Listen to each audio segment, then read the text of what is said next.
तो guys finally आज की कहानी शुरू करते हैं। आज आपके लिए 10 सवाल हैं, 10 का दम है और बहुत प्यारे प्यारे क्वेश्चन है हमारी टीचर्स कम्युनिटी के लिए। वैसे टीचर्स कम्युनिटी की बात नहीं है, कोई रैंडम इंसान की बात है। जिसको सही लगे, जिसको मन करे वो आंसर करना। चाहे तो आप एक क्वेश्चन का आंसर करो, 5 का करो, 10 का करो, जितना आपकी मर्जी।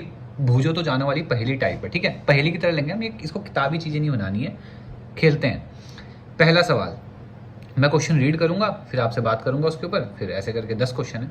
पहला, how would you handle a classroom where students have widely varying learning abilities and pieces.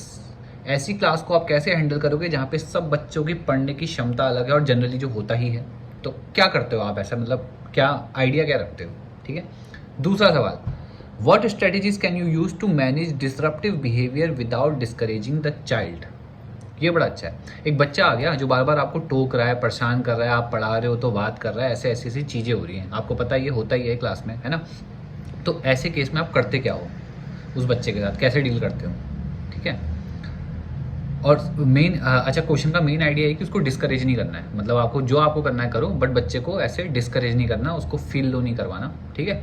तीसरा सवाल, how can a teacher identify if a child is facing emotional और साइकोलॉजिकल डिफिकल्टी। एक टीचर कैसे फाउंड आउट कर सकता है कि एक बच्चा इमोशनल या किसी प्रॉब्लम से गुजर रहा है। तो कैसे वो बच्चा फाइंड आउट करेगा, इस बारे में। Fourth question, how would you approach a parent who denies that their child has learning और बिहेवियरल चैलेंजेस। ये भी बड़ा इंपॉर्टेंट है, ये सीन हुआ भी है मेरे साथ, मैंने देखा है, मतलब पीटीएम वगैरह में होता था। तो कभी कभी ना कुछ पेरेंट्स आते हैं, वो कहते हैं कि हमारे बच्चे के साथ कोई प्रॉब्लम नहीं है, उसको कोई डिसेबिलिटी मतलब प्रॉब्लम नहीं है, सॉरी, है ना।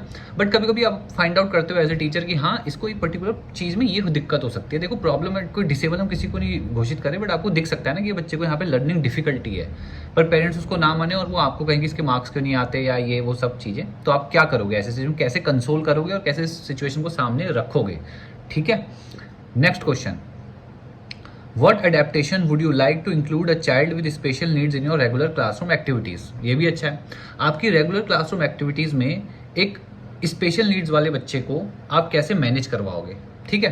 तो ये हो सकता है यहाँ पे कि आप क्या ऐसा करो, क्योंकि उस बच्चे की लर्निंग कैपेसिटी अलग है, ठीक है। हम डिसेबल किसी को भी नहीं कहते, हम प्रॉब्लमेटिक किसी को भी नहीं कहते, हम ये कह रहे होते हैं कि उसकी सिचुएशन अलग है, उसकी रिक्वायरमेंट अलग है, ठीक है। तो आप कैसे करोगे, ठीक है। Next, how can you balance giving individual attention while facilitating group learning experiences. अब देखो बात यह है, तुम कोई प्रैक्टिकल एक्टिविटी करवा रहे हो, ग्रुप में करवा रहे हो, बट वहीं पे उस किसी बच्चे को अगर इंडिविजुअल हेल्प चाहिए, एक्सपीरियंस क्या हेल्प चाहिए, तो आप उसको भी मद्देनजर रखते हुए कैसे काम करोगे।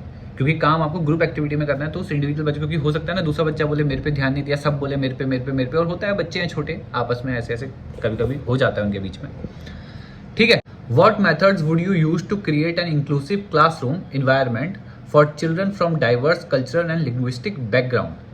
तो अब है, हमको पता है कि इंक्लूसिव क्लासरूम ना एक बहुत ही इंपॉर्टेंट टॉपिक है चाइल्ड डेवलपमेंट एंड पेडागोजी का। इंक्लूसिव क्लासरूम बोले तो मतलब आपको सिचुएशन ये रखनी है कि सब बच्चे क्लास में इंक्लूडेड फील करें। कोई बच्चा ये ना समझा जाए कि ये जो टीचर या जो मैम है, सर हैं, ये ऐसे पढ़ा रहे हैं कि 49 बच्चों पे तो ध्यान दे रहे हैं, उनकी तो बातें कर रहे हैं, मुझ एक को टारगेट कर दिया है, अलग कर दिया है, मुझे को देख ही नहीं रहे, सोच ही नहीं रहे। इस तरीके से ये क्वेश्चन था इस बारे में कि आप इंडिविजुअल अटेंशन दोगे कैसे इतने सारे बच्चों के बीच में। How do you motivate a child who appears disinterested and disengaged in class activities? अब मान लो आप देखते ही हो, इसमें भी कोई मानिए ये भी रियल सिचुएशन है। क्लास में क्या होता है, हर बच्चा एक्टिविटीज में या जो भी क्लास में चल रहा होता है उसमें इंटरेस्टेड नहीं होता। कुछ ना कुछ बच्चे ऐसे निकल ही आते हैं जो इंटरेस्टेड नहीं होते। तो ऐसी सिचुएशन में आप क्या करोगे, उनके लिए आप क्या करोगे, ठीक है। अगेन हमें डिस्करेज किसी को नहीं करना, पर हमको ऐसा क्या कर देना है कि बच्चा एंगेज हो जाए एक्टिविटी में। Next, how can teachers manage their own stress and avoid burnout while dealing with challenging classroom situation. अब क्या होता है ना, कभी कभी देखो बच्चे तो हैं वो तो गेम खेलेंगे, तो कभी कभी क्या होता है वो क्लास में ऐसी सिचुएशन क्रिएट कर देंगे। एक टीचर जो हो सकता है जिसका देखो क्या होता है ना, कुछ टीचर ऐसे होते हैं जो डांटते कम है, थोड़ा फ्रेंडली होते हैं, तो उनकी क्लास में बच्चे थोड़ा सा मजे में आ जाते हैं, वो सोचते हैं कि चलो हल्ला भी कर लेंगे, कुछ नहीं होगा।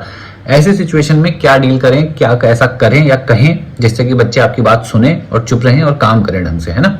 तो क्या किया जाए। What ethical consideration should guide a teacher when they suspect a child is at risk of harm? बहुत ही इंपॉर्टेंट सवाल। अगर आपको पता चले कि कोई बच्चा कुछ ऐसे सिचुएशन से गुजर रहा है कि वो अपने आप को हार्म कर सकता है, तो आप क्या एक्शन लोगे ऐसे में जल्द से जल्द, ठीक है। तो आंसर करना जितने क्वेश्चन आपको सही लगे, जो आपको सही लगे, मन करे, जो आपको अच्छा लगे। मिलते हैं नेक्स्ट वीडियो में, तब तक के लिए बाय।